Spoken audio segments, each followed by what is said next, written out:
that really reminds us that all there is light, and whenever we require a healing, what we are is light. And whenever we require healing of any sort, whatever it is, this light transforms to become the shape of whatever is necessary, whether it's a physical healing, financial healing. It is the actual substance of God that we talk about, is this invisible light, or the radiation that you see around another person. And that is the substance of their life force radiating. Okay, so I, very early on in my life, I recognized that on a physical level, I've always had very wonderful health, because I've realized if there was any issue that I was dealing with, no matter what it was, if it was just simply fatigue, I would just, go to sleep at night, and I would ask the light of the universe. I would draw upon a light substance of the universe, draw it into my molecular, cellular being, to give thanks to it, to accomplish whatever. So this is the laser of lasers, and it's immediate, and it's right there and available for you to, through your word, shape into whatever it is that you require, which would be the fullness of light in your life, whether that translates to job, whatever. So what Cynthia was talking about is very, very important to us, to have this awareness that we do have a purpose on this plane, that this plane is not all that there is with us, and that we have a meaning, we have a reason. There is no one that is above or below in their significance than another. There is no one better nor worse. There is a kernel, a seed of God, let's say like the atomic seed of God. There is a perfect idea that each one of us in our unique way are to bring out through the pattern of our life. And that is our purpose. That is the great purpose in life, is in, through, and as everything we are doing, like through our work, through our contacts. Those are sort of like the shells or the facades through which we bring out, or the facilitators for us to bring out that inner purpose. So this is a very sweeping idea, immensely sweeping and healing, to think about living according to the soul's high purpose. It is an idea of elevation that lifts us out of the ordinary, the mundane and the everyday, to a dimension where we can perceive a greatness in light, a majesty in light that we've never before realized, a greater and more nobler purpose to ourselves that we have not before cognized. John Randolph Price says every issue that we have, every difficulty, arises from an issue, problem with self-worth. And that means we have not tuned in to who we really are and what we're about and what we're doing. Okay, so through understanding that we have come to this dimension of ourselves to realize God's plan for us, and that plan we know is directed towards the evolution, emancipation, and expansion of the individual soul. So this is a divine plan that is recorded on the, let's say, blueprinted on the invisible molecular level, on that DNA pattern, on that cellular pattern, is imprinted God's idea for us, the blueprint for our evolution. So now, with this new understanding that I do have a purpose, and I have a plan, and it is greatness itself, we elevate then into a new position and a nobler status of higher dimensions. And then from here, we can commence to walk the stone of that higher path, ever upward and ever into true freedom. It is only when we realize the meaning of these great words that the Son of Man is the Son of God. Christ said this. The Son of Man is the Son of God. That, or daughter of God. When we realize this, we can perceive our mission on this plane is to ground the truth of our being in the earth and in the air. Through the quality of our awareness, that mental vibration that we are imparting into the atmosphere, the great atmosphere that we live in, we're all thinking into this one mind, we're all knowing things into this one mind, we're all connected. So we ground the truth in the earth, which is our matter world, through our being. We're talking about, we are like, that pole that receives the electrical current and then grounds it. So when we see the currents of God, truth, and flow them through our being and bring them out in our action, we are grounding the principle of the great reality here in the matter world. Okay? So through the quality of our awareness and livingness is how we do this. Each one must be their own practitioner. Each one must be the life of truth, manifesting beyond words. So it is only when we realize that we are the very Word of God breathed into beingness that we may unite with the great forces and undercurrents and powers of life, gathering force unto ourselves and light, and commencing our ascension into the higher dimensions, domains, and quality of livingness. And so you might say, the individual soul of each of us is each one realizing their divinity in their unique way, just like the unique facets on the crystal. I know we have crystal, beautiful crystal in the room this morning. Now, the crystal has a center, but as you turn that crystal, it radiates those different lights, it reflects in different ways. So you might say that we're all, faces, reflecting the inner essence of that crystal uniquely according to how the light shines upon us. So some of us are purple, some of us are rose, and so on, okay? So each individual soul is a ray or a stream of God's light, divine aspects and qualities made manifest and emerging in and through time and space. Appearing, imagine that. We materialize the ray of God. Each one is a great truth of divine and noble vision come to be realized, sprung from the very head of God, the very mind of God, projected out to reveal the Godhead essence within. So in the blueprint of every soul lies in the ether plane, those visible realms, which we know, although they are invisible, that is where everything commences from. Thought, no one saw thought. Until you could probably read the magnetism of a thought, on a light meter. A powerful thought would have a higher radiation, right? So in the blueprint of every soul lies in the ether plane, or another word for that is Akashic record, meaning the invisible.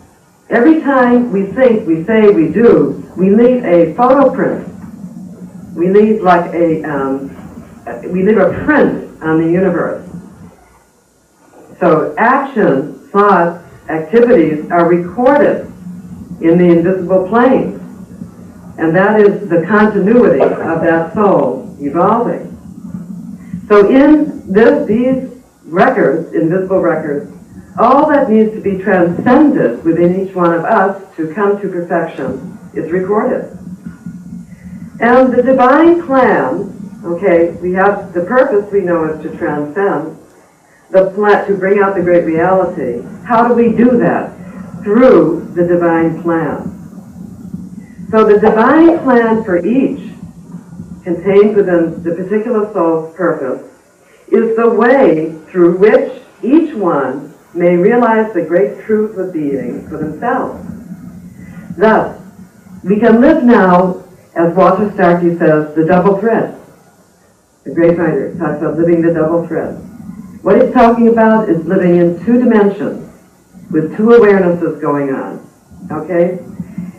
That we have the outer thread of the manifest world, that is where the activities, the doingness plane, and we have the inner thread and thrust of the quest of our soul's great purpose of freedom, moving and happening.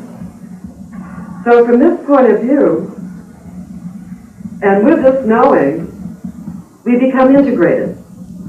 No longer are we saying, oh, I feel this way, I'd like to do this, but I have to do this. We now take the outer plane of life and we get in charge. We become our masters in our world, and we utilize the outer to serve the noble purposes of the inner. Okay?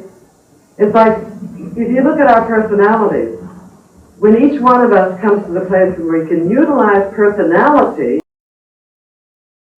our uniqueness, to project the truth of our being, then we've really come to another place.